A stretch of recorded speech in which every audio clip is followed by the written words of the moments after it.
తెలుసో తెలియకో మిమ్మల్ని ట్రోల్ చేయించా లాస్ట్ టైం. ఆ 'దురంధర్ 2' కంపారిజన్ తీసుకొస్తే కాంపిటీషన్ అని చెప్పి మీరు గోల్డ్ ఫిష్ అని ఒక చిన్న ఎనాలజీ చెప్పారు. అవునవును. ఇప్పుడు అందరూ ఇప్పుడు మిమ్మల్ని జనరల్గా సోషల్ మీడియాలో ట్రోల్ అవ్వరు మీరు. ఇప్పుడు అందరూ గోల్డ్ ఫిష్ అని కబుర్లు చెప్పాడు, వెనక్కి వెళ్ళిపోయాడు అంటున్నారు. Sorry for that. Not at all అండి, నాట్ ఎట్ ఆల్. అంటే ఇట్స్ ఎక్కడో గుడ్ విల్లే సరదాగానే ఉంది కానీ ఎక్కడ అగ్లీ అవ్వలేదు. So happy. యా. అండ్ మీ కెరీర్ ఫస్ట్ నుంచి కూడా you have been trying different genres కదా, థ్రిల్లర్స్ కానీ బయోపిక్స్ కానీ ఏం ట్రై చేసినా మీ పీర్స్ అందరూ కూడా డిఫరెంట్గా ఒక కమర్షియల్ వేలో వెళ్తుంటే you always try different. So ఆ యూనిక్నెస్సే ఎప్పుడు శేష్ని కాపాడుతూ వచ్చింది. And you delivered films for the first time. చాలామంది ఏంటంటే థ్రిల్లర్సో లేకపోతే బయోపిక్స్ అంటే అదొక యూనిక్ జోనర్స్ అనో లేకపోతే అయ్యో ప్రీమియం కంటెంట్ అనో ఫీల్ అవుతారు. బట్ లవ్ స్టోరీస్ అనేటప్పటికి మనలాంటి వాళ్ళందరికీ కొద్దిగా తక్కువ ఫీలింగ్ ఉంటుంది, డూయింగ్ సంథింగ్ రెగ్యులర్ కమర్షియల్ అని చెప్పి. బట్ మీరు లవ్ స్టోరీ అని ప్రొజెక్ట్ చేస్తున్నారు సినిమాని. బట్ అది వల్నరబుల్ అవుతుందేమో cinema for the first time.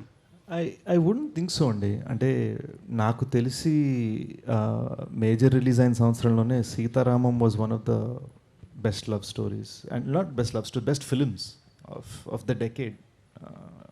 So I think ఎక్కడో మనం లవ్ స్టోరీస్ చెప్పడం మానేసాం, అండ్ అదేదో అవుట్ ఆఫ్ ఫ్యాషన్ అనుకుంటున్నారు. బట్ మీరు మీ ఇళ్ళలో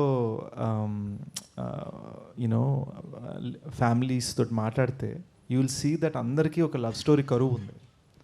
సో ఈ రోజున నా నమ్మకం లవ్ స్టోరీయే యూనిక్. ఎందుకంటే నేను యాక్షన్ చేసిన టైంలో అందరు లవ్ స్టోరీస్ చేస్తున్నారు. అండ్ డెఫినెట్లీ ఇది ఒక థ్రిల్లింగ్గా యాక్షన్లో చెప్పిన లవ్ స్టోరీ. సో హోప్ఫుల్లీ నాకు అంటే మనకు ఒక కొట్టిన పిండి జానర్ ఒకటి ఉంటుంది కదా, ఆ జానర్ దాటుతూ వదులుకోకుండా చేసిన ప్రయోగం. All the best and looking forward. Thank you sir. Sesh గారు, ఫస్ట్ టైం డ్యాన్స్ అంటున్నారు, ఫస్ట్ టైం స్టెప్స్ అంటున్నారు, అందరూ ఎగ్జైట్ అవుతున్నారు కదా. సో ఫస్ట్ టైం డ్యాన్స్ చేయడానికి మిమ్మల్ని ఎగ్జైట్ చేసిన ఆ మూమెంట్ ఏంటి దీంట్లో అంతా? It wasn't anything like that and అంటే there is is lovely image. మీకు టీజర్లో గుర్తుంటే ఇలా నించొని ఇలా పైకి చూస్తూ ఉంటాను అనమాట. ఇదే బట్టలు వేసుకొని ఇవాళ ఇవే బట్టలు చూసుకొని షూట్ చేస్తున్నాను కొన్ని గంటల క్రితం ఇక్కడ.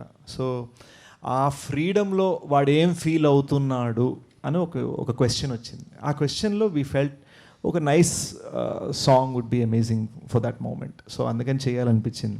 నేను ఏదన్నా సరే కథలో అవసరం ఉంది అన్న ఫీలింగ్ వచ్చేస్తే నేను చేసేస్తాను. అండ్ నేను దేనికి వెనకాడను.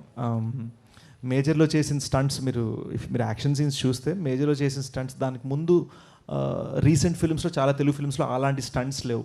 రియల్ బట్ చిన్న హైపర్ రియల్ ఉంటుంది. అండ్ ఒక కొత్త ట్రయల్ చేసాం అక్కడ. సో అలానే ఇక్కడ నేను ఒక కొత్త ప్రయోగం చేస్తున్నాను. అయితే ఇందాక మాట్లాడితే మీరు ఇప్పటివరకు చెప్పని విషయం చెప్తున్నానని అందరిని అంటే ఇంట్లో ఉన్న లేడీస్ని కూడా తీసుకెళ్ళమని చెప్తున్నారు కదా. సో అంటే ఏంటి అంటే ఏమి ఇస్తారు వాళ్ళకి, ఏమి ఎక్స్పెక్ట్ చేసి రావచ్చు? ఐ థింక్ ఇట్ ఎక్సైట్ చేస్తుందండి. It is a film that excites you, but అల్టిమేట్గా by the end of it మీరు ఎమోషనల్ అవుతారు. సో యూనో నేను చాలా ఇంటర్వ్యూస్లో అన్నాను, గూఢచారి 2 is high on excitement, Dacoit is high on emotions. So ప్రతి ఎమోషన్ అంటే anger, కోపం, వాడుకున్న కోపం, యూనో గుడి పెంచడానికి వచ్చిన డైలాగులు అంటున్నాడు. What is the reason? వాడు యాంగర్, కోపం ఏంటి? అసలు లవ్ అంటే ఏం జరిగిందా? బ్రేక్ అయిందా? క్రాక్ అయిందా? దేనివల్ల బ్రేక్ అయింది? What is the motivation?